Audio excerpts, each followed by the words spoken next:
Hey there, beautiful people. Welcome to Hattie Empowers page. So today I want to talk about mistrust and trust. And when I think about that, I think about Erickson and his theory. His theory states that there are 8 distinct stages that we go through our social development. And there's 2 possible outcomes, which can be success or failure. And a lot of times that happens at first when you're first born. Your social development really starts with your caregiver, your nurturer, the person who is taking care of you, who is loving you or nurturing you or not, through your first stages of life. Eventually, you then become responsible for your social development in the world, right? But when I think about relationships, I often think about how our childhood trauma affects our adult relationships. And when I say relationships, understand that Hattie Empowers, when I speak about relationships, I speak about every possible relationship, not just your sexual relationships. So your sexual relationships, your platonic relationships, your friendships, your relationship with your family members, with your co-workers, your supervisors, with your associates, all types of relationships. And I think about how that actually, our childhood actually forms and shapes the way we enter into relationships, the behaviors that we accept, the behaviors that we display.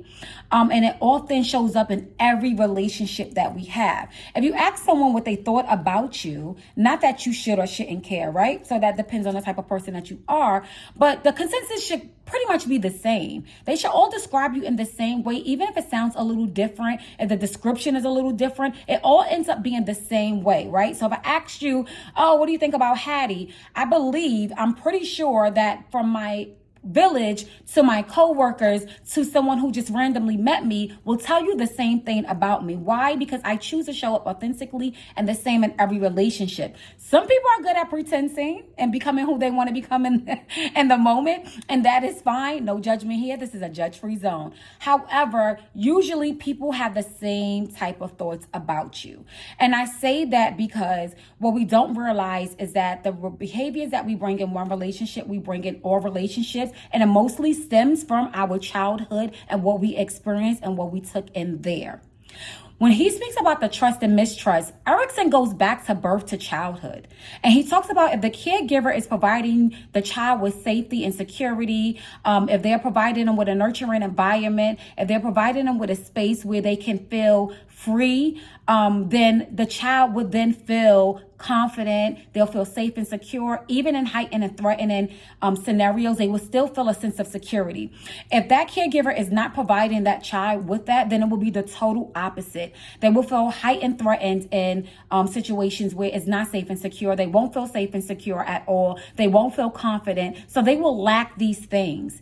And that will show up in every relationship that they have. Now, we're thinking infants of 1 year old. How is that still stuck with me at my big age? And it is.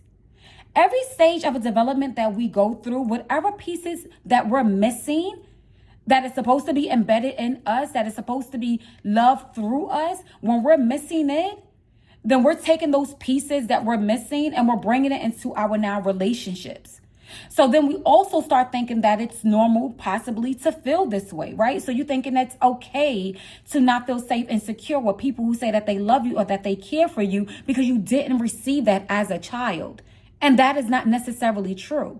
So it's really for us to look at behaviors that we have grown to accept or even that we have displayed that has not been serving us in relationships at all. Either it's not serving you or it's not serving the people that you say that you love. And they're telling you that. But we had to identify that because what happens also is that unhealed trauma and pain and things that you think is normal that is not, things that you think that are acceptable and it's not, will lead you to really be truly unhappy. You cannot truly be happy if you're settling or if something doesn't feel good to you. If you're not feeling safe and secure in your relationships, if you feel anxiety and heightened stressful situations, then that means that you're not happy. That means that there is something wrong. So a lot of us walking around with childhood trauma that is unhealed, not identified and not addressed, you won't have healthy and happy relationships, which means you won't truly be living your best life. Now, let's reference back to the 30-day notice, which I hope you all bought your book, The link is in my bio. Subscribe to the page. Let's get to it, okay?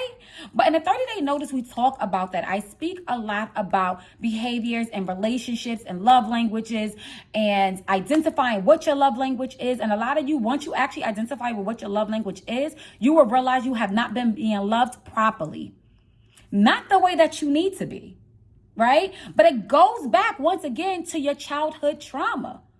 It goes back to what you lacked as a child that you needed to make you a productive person in society. So we also speak about that in social development, right? So the emotional development, they speak about all of that. And it not just has to do with you as an individual and how you show up for yourself, but also in society and in other people's environments and other people's situations. And that means you going into theirs. So you becoming a part of their life. What is it that you're bringing to them? Or what is it that you're lacking in that relationship? Right? So it's not more about what you're not getting from someone else and what they've done to you.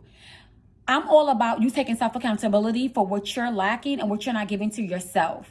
The things that you notice that you don't like about yourself and the things that you want to change. So it's not necessarily for you to go to anyone to see what they don't like, right? So when I tell you to say that, when I say set the part about when you ask somebody to describe you, it'll be kind of the same things. I'm not asking you to go to them and say what you don't like. What I'm telling you to do is sit with yourself. Look at what it is that makes you feel good, makes you feel fuzzy, makes you feel like you're loved and you're cared for, and jot that down. And then look at the relationships that you're not getting that from. This is the time for you to also be honest with yourself, because then you also have to write a list about the things that you're not happy with yourself. Right? So right now I'm in my healing stage, right? I think I will forever be here. Why? Because I always want to show up differently. I always want to be a better human, but I also want to be better for myself. And there are things about myself that I look at that I don't like. And it's not necessarily things that I just, like behaviors and attitudes about myself that I don't like, but things that I accept in my life that I don't like the fact that I accept it. I'm trying to figure out why. The why. Like, why are you accepting this and it doesn't make you feel good? Like, what's going on? But that has more to do with me than a person or the people that I'm allowing to do that to me, right? Because I'm allowing that. I can't put that on them. I have to take the accountability for myself. So once again, when you're writing this list, you're looking at the things about yourself that you're not happy with, that you want to change. So that way you are actually engaging and entertaining healthy relationships that are serving you, and you are weaning off the things that are not, even if it's things in you. You get it? Yeah, because it's you. It always comes back to you. You have to hold yourself accountable for the things that you don't like, you're not happy with. You have to hold yourself accountable for the things that you are accepting of, that you're not happy with, and figure out the why. Engaging in relationships that are not serving you, that don't make you happy, that you don't even understand why I'm still in this relationship. I don't understand why you're still in that relationship, right? But it's not for me to judge you, because we're all doing work. We are all walking around with some sort of brokenness, and we're not tapping into that to work through it. But if you take the accountability to actually do the work and do what it is that you're supposed to do, then you're already winning, baby. You're already winning. And I love that for you.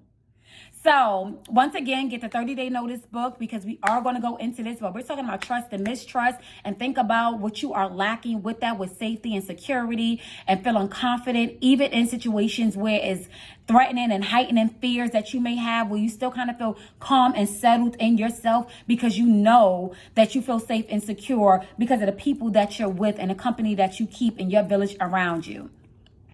And write in the comments and let me know, like, if you thought about this and thought about your childhood and you thought about the relationships you have now that you don't feel trust and safety and security, and you do have your guard up, and try to figure out where that comes from, speak to me. All right, y'all. Have a good kind of day.